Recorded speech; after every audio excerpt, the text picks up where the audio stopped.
தமிழகம் முழுவதிலும் உள்ள 99 வட்டார போக்குவரத்து அலுவலகங்களில் புதிய கட்டண முறை இன்று முதல் நடைமுறைக்கு வருகிறது.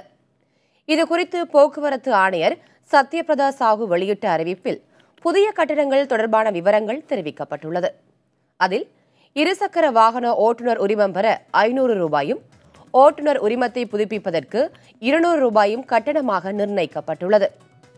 ஓட்டுநர் உரிமத்தை காலம் கடந்து புதுப்பித்தால் 300 ரூபாய் கட்டணமும், அதுவே ஓராண்டு தாமதமாகும் பட்சத்தில் 1000 ரூபாய் கட்டணமாக வசூலிக்கப்படும்.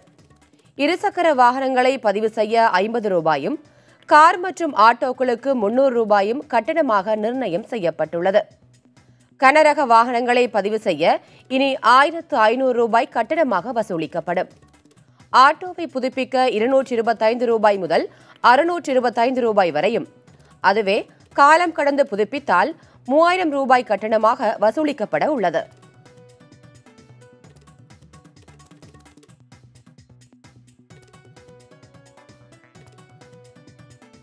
ஒரு நாளைக்கு ஓட்டுறது பார்த்தீங்கன்னா குறைந்தபட்சம் வீட்டு செலவுக்கு தான் நாங்கள் ஓட்டுறோம்.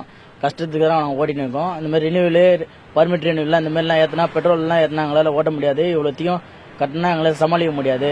அதனால் கொஞ்சம் பார்த்து இது கம்மி பண்ணிங்கன்னா எங்களுக்கு ரொம்ப கம்மியாக யூஸ்ஃபுல்லாக இருக்கும். திடீர்னு வண்டி ஓட்டுறோம், திடீர்னு ரினியூவல் பண்ணுறாங்க, திடீர்னு 500 ரூபான்றாங்க, இப்போ 1000 ரூபாய் 2000 ரூபான்றாங்க.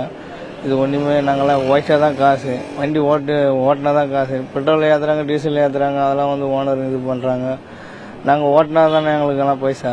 இது வருஷம் வருஷம் நடைமுறையில் உண்மையானது தான். இது எஃப்சி ரெனியூவலு, டாக்ஸி, பர்மிட் ரெனியூவலு எல்லாமே வந்து இன்சூரன்ஸு வருஷம் வருஷம் இன்க்ரிமெண்ட்டு தான் ஆகும், குறையாது.